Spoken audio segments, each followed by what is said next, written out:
வேறு வழி இல்லாமல் தன்னுடைய கழுத்தில் கிடந்த இயல்பவன் நகையை அதிலே சிவப்புக்கள் பதித்த எம்பி என்று மு வீரப்பன் என்று பதியப்பட்ட அந்த புலிநகட்டாளரை அடமானம் வைக்க வேண்டிய சூழலுக்கு வீரப்பனார் அவர்கள் தள்ளப்பட்டார்.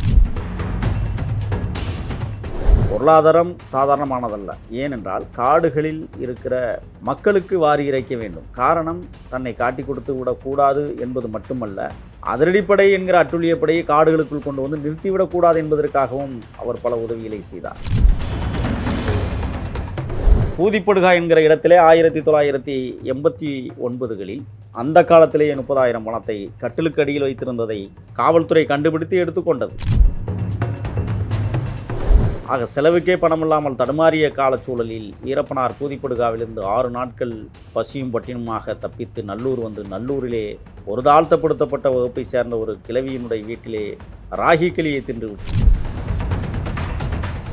ஒரு ஊரில் வந்து ஒரு பணக்காரர் இருக்கிறாருன்னா, நான் சொல்லிவிட்டேன்னு சொல்லு, ஒரு 10,000 பணம் கொடுத்து விட சொல்லு, செலவுக்கு பணம் இல்லைன்னு சொன்னாலும் அந்த பணக்காரர் உடனடியாக சரி நம்ம கொடுத்து விடுமேன்னு கொடுத்து விட்ட வரலாறுகளும் நிறைய இருக்கிறது.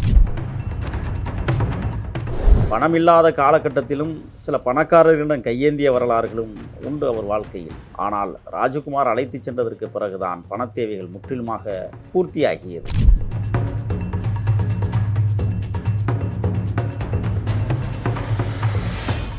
Bharat Institute of Higher Education and Research.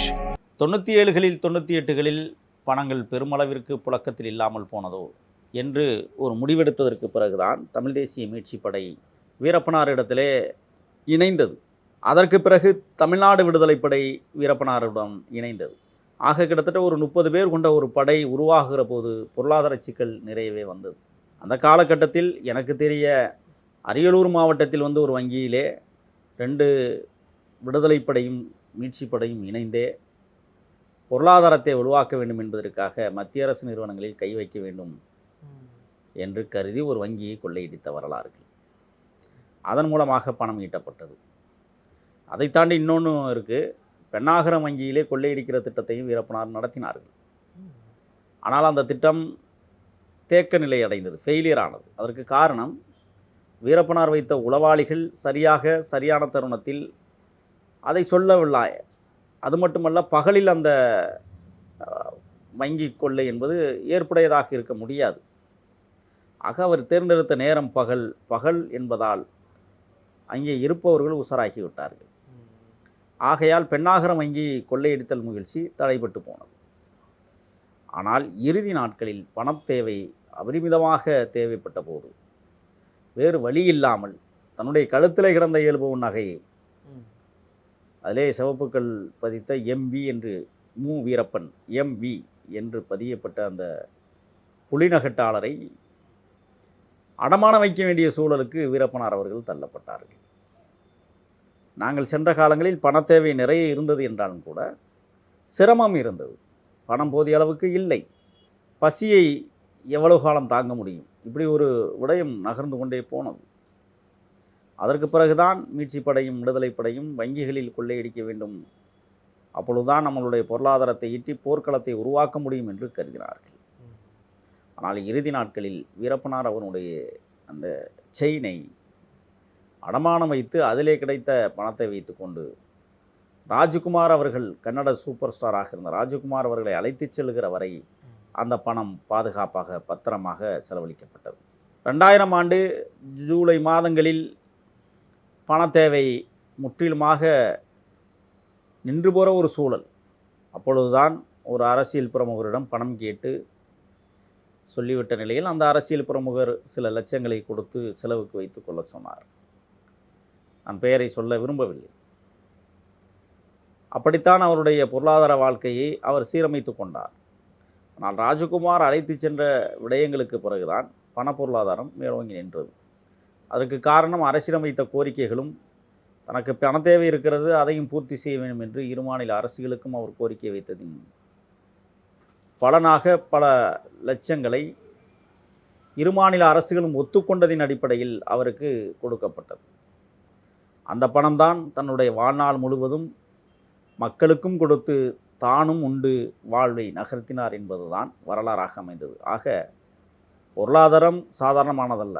ஏனென்றால் காடுகளில் இருக்கிற மக்களுக்கு வாரி இறைக்க வேண்டும். காரணம், தன்னை காட்டி கொடுத்து விடக்கூடாது என்பது மட்டுமல்ல, அதிரடிப்படை என்கிற அட்டுழியப்படையை காடுகளுக்குள் கொண்டு வந்து நிறுத்திவிடக்கூடாது என்பதற்காகவும் அவர் பல உதவிகளை செய்தார். அப்படி பணத்துகளை வாங்கி கொண்டு அட்டுழியப்படை காடுகளுக்குள் கொண்டு வந்து அழைத்து விட்ட வரலாறுகளும் நிறைய உண்டு. அதேபோல் பணத்தை வாங்கி கொண்டு பத்தியத்தை வாங்கி வாருங்கள் என்று பணம் கொடுத்து விட்டால் அட்டுழியப்படையைத்தான் அவர்கள் கொண்டு வந்து நிறுத்துவார்கள். பணம் நிறைய இருக்கிறது என்றால் பல இடங்களில் குழிகளை தோண்டி லாரி டியூப்புக்குள் பணங்களை வைத்து பத்திரமாக அதை பாதுகாத்து புதைத்த வரலாறுகளும், தேவைப்படுகிற போது அந்த பணத்தை எடுத்து செலவழிப்பதுமான சூழல்களும் அங்கே அமைந்தது. அது மட்டுமல்ல, தன்னுடைய சகத்தோழர்களால் வெளியில் அனுப்பப்பட்டு பண தேவைகளை பூர்த்தி செய்து கொண்டார். இப்போ ஒரு ஊரில் வந்து ஒரு பணக்காரர் இருக்கிறார்னா, நான் சொல்லிவிட்டேன்னு சொல்லு, ஒரு 10,000 பணம் கொடுத்து விட சொல்லு, செலவுக்கு பணம் இல்லை என்று சொன்னாலும் அந்த பணக்காரர் உடனடியாக சரி, காட்டுக்குள்ளேருந்து ஒரு மனிதர் கேட்டுக்கொண்டு இருக்கிறார், நம்ம கொடுத்து விடுவோமேன்னு கொடுத்து விட்ட வரலாறுகளும் நிறைய இருக்கிறது. அது வந்து தானாக முன் வந்து செய்தவர்களும் நிறைய. எனக்கு தெரிய வந்து சத்தியமங்கலம் வனப்பகுதியை சுற்றி இருக்கிற பகுதிகளில் பெரிய நிலக்கிழாறுகளெல்லாம் வீரப்பனாருக்கு பணம் கொடுத்த வரலாறுகள். ஏனென்றால் அவர்கள் பற்றின் காரணமாக, அன்பின் காரணமாக ஆயிரங்களை அள்ளி கொடுத்தார்கள். பூதிப்படுகா என்கிற இடத்திலே 1989களில் அவர் தப்பித்து வருகிற போது கூட பணத்திற்கு நிறைய தேவை இருந்தது. அப்பொழுது அதற்கு முன்னால் கைது செய்யப்படுவதற்கு முன்னால் குண்டலுப்பேட்டை காடுகளில் தன்னுடைய சக தோழர்கள் கிட்டத்தட்ட 20க்கும் மேற்பட்ட தோழர்களை அங்கே வைத்துவிட்டு தான் பெங்களூர் செல்கிற போது பவானி ராஜாமணி மூலமாக அவர் காட்டி கொடுக்கப்பட்டு டிஎஃப்ஓ ஸ்ரீனிவாசனால் பூதிப்படுகாவிற்கு அழைத்து வரப்படுகிறார். அன்றைக்கு அவரது கையிலே இருந்த, அந்த காலத்திலேயே 30,000 பணத்தை கட்டிலுக்கு அடியில் வைத்திருந்ததை காவல்துறை கண்டுபிடித்து எடுத்துக்கொண்டது. ஆக செலவுக்கே பணமில்லாமல் தடுமாறிய காலச்சூழலில் வீரப்பனார் பூதிப்படுகாவிலிருந்து 6 நாட்கள் பசியும் பட்டினுமாக தப்பித்து நல்லூர் வந்து, நல்லூரிலே ஒரு தாழ்த்தப்படுத்தப்பட்ட வகுப்பை சேர்ந்த ஒரு கிழவியினுடைய வீட்டிலே ராகி கிளியை தின்றுவிட்டு அங்கிருந்து இடம்பெயர்ந்து தமிழ்நாட்டு எல்லையிலே, தருமபுரி மாவட்ட எல்லையிலே இருக்கிற ஏமனூர் கிராமத்திற்கு வந்து, அங்கே இருப்பவர்கள் அனைவரும் வீரப்பனாருக்கு பங்காளிகளும் மாமன் மைத்துனர்களும். வேறு வழியில்லை, நான் வந்து விட்டேன், எனக்கு செலவுக்கு பணம் வேண்டும் என்று கேட்டபோது அந்த ஊர் மக்கள் வரி வசூல் செய்தார்கள். கிட்டத்தட்ட நான் சொல்லுவது 1989களிலேயே அந்த கிராமம் 7,000 ரூபாயை வசூல் செய்து வீரப்பனார் கையிலே கொடுத்தார்கள். ஆக காலத்திற்கு ஏற்றாற்போல் தன்னை வடிவமைத்து கொண்டு பணமில்லாத காலகட்டத்திலும் சில பணக்காரர்களிடம் கையேந்திய வரலாறுகளும் உண்டு அவர் வாழ்க்கையில். ஆனால் ராஜகுமார் அழைத்து சென்றதற்கு பிறகுதான் பணத்தேவைகள் முற்றிலுமாக பூர்த்தியாகியது.